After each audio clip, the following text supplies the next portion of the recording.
We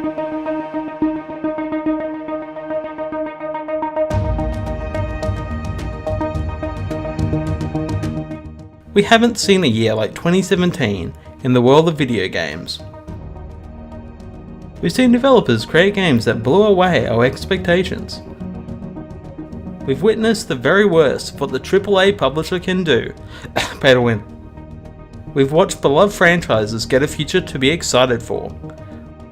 We've also seen a beloved franchise die a very public and tragic demise. We saw developers tackle new genres they never tried before and succeed.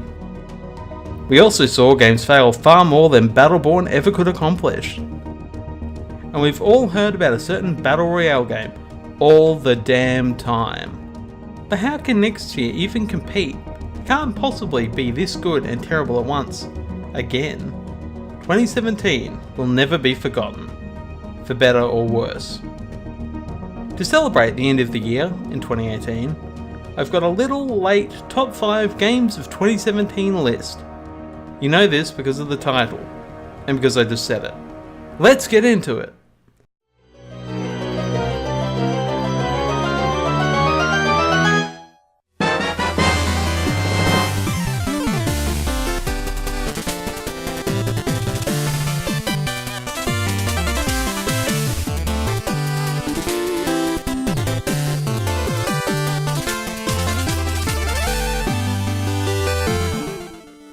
DLC? Expansion? Regardless, it's on my list. Shovel Knight, Spectre of Torment. I've finished it 3 times, I've bought it for the Switch at launch, and again on PC a few weeks later. It takes an agile approach that the original game didn't have. Spectre Knight can climb and slash targets, launching him further through the level. This is a key point of difference to the original, taking a different approach on the remix levels that focus on the new agile moveset. The levels, while being the same tile set as the original game, all feel brand new. Each has been changed to suit the new game's mechanics, and so too have the bosses. It's very much a fantasy Mega Man, as the overworld is replaced with a pick the boss system, which suits the game. All previous bosses return, but have new attacks and arenas that suit the new style of game. The best part of Spectre of Torment is Spectre Knight can effectively grind on rails, and everywhere else with a specific armor set. Shovel Knight Spectre of Torment is an addition to a game that just keeps on giving. Shovel Knight Spectre of Torment shows they can try something new and get it right, and I'm very excited for what's next. Bring on the King of Cards.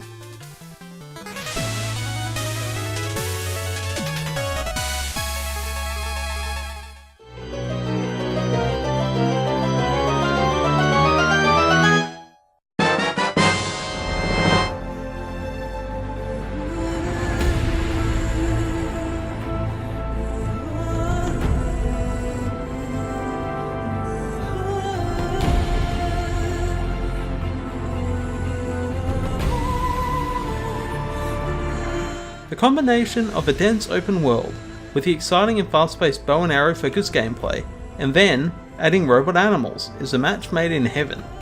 It takes the formula of the modern Far Cry games while telling a new take on the end of the world that isn't a nuclear wasteland but a green overgrown ruin.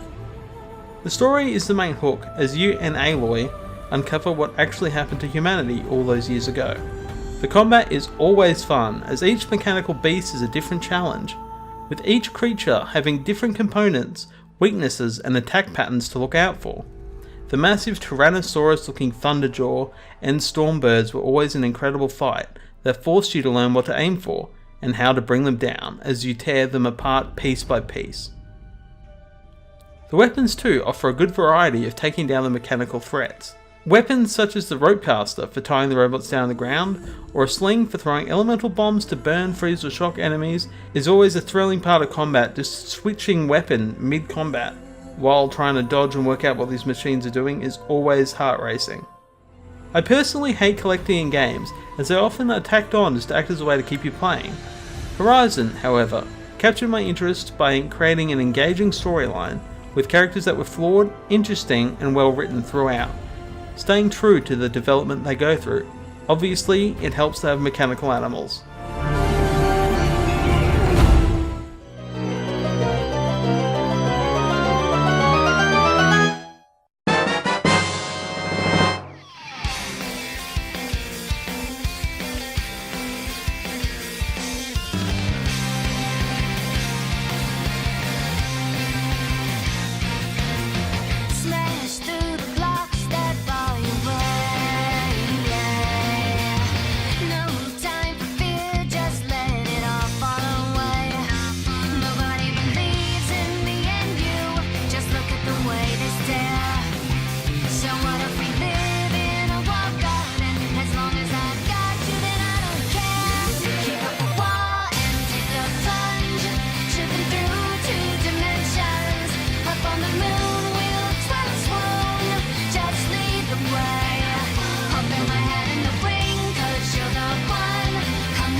gonna start.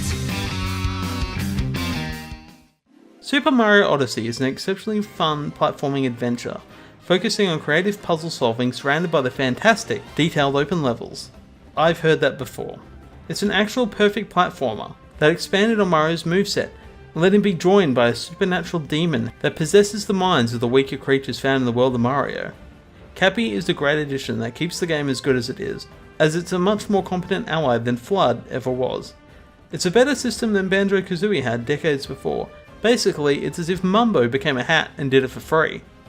The creative levels are always fun, from the Metro Kingdom with actual humans, and it actually worked and it's one of the best levels in Mario, to the food-focused kingdom where you find a giant bird in a pot.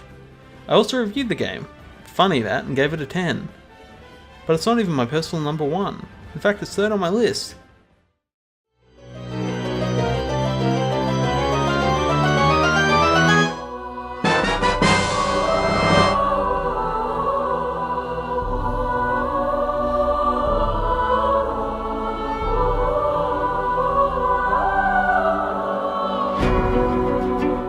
Freedom in role-playing games is something we don't truly get anymore. Divinity Original Sin 2, however, is an amazing achievement that reminds us what role-playing games can be at its best. Divinity lets you tackle quests in any way you want to. If you want to be evil and kill everyone you meet, go ahead. It's that Dungeons and Dragons experience that was once everywhere in the 90s, returned. Divinity lets you achieve victory in the most unintended ways, which is one of the best things you can say about this game. You can box an enemy in a room, which is a perfectly fine strategy, because the combat can be challenging and brutal. The Divinity's combat is challenging. It's a turn-based system that's all about strategy. Often you'll straight out die again and again, and probably again till you understand the mechanics of the game, the enemies you're fighting, and the arena you're about to fight them in, and the unexpected things that can happen during combat that you don't often predict. The mechanics all play a huge part in the combat, as all sorts of environmental effects and how the area is situated or decide how to proceed. To kill an enemy, you have to destroy their armor, magical or physical, before you hit their HP, or certain attacks that go straight through, which adds a layer of strategy when building your party of 4.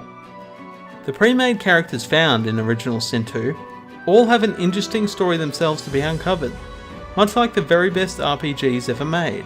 The overall plot is interesting, as it's often dark, where unexpected events occur when you least expect them, and simply discovering a new fantasy world is a fun experience with how all the races and factions collide, in a world where gods and monsters are still very real. Larian have made a game better than many recent attempts at AAA games in this space. It also lets you be a skeleton, and that's a great thing.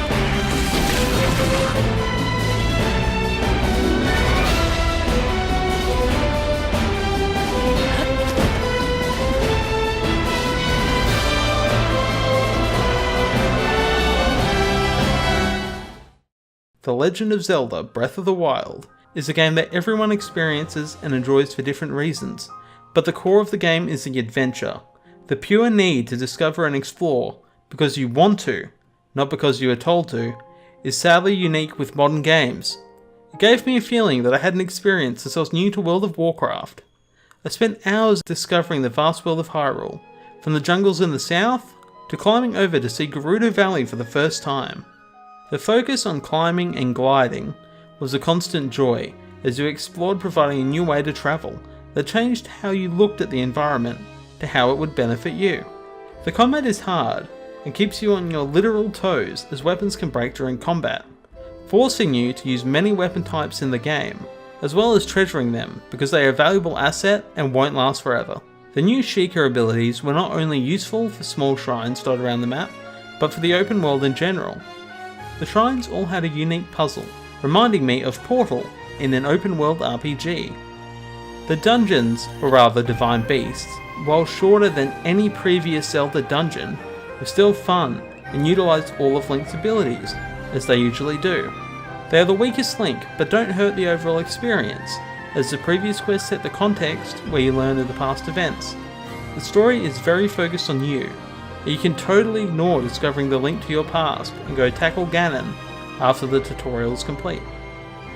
It's not a perfect game, it has its faults and it experienced performance issues very early on after release, but I haven't truly enjoyed the pure fun of exploration like I used to for a very long time. Breath of the Wild is an exciting step to take The Legend of Zelda, and I'm excited to see what's next, as this has been another innovating step to a series that's always kept evolving. Nintendo is back to their prime, and I've been a big fan again since making the switch. Get it? Well, that's the list. If you liked the video, put the subscribe button on the top of your list. You can like it too if you liked it, gets us nothing, but whatever. And if you disagree, hate the video, or me, dislike away. Thanks for watching and we'll see you next time.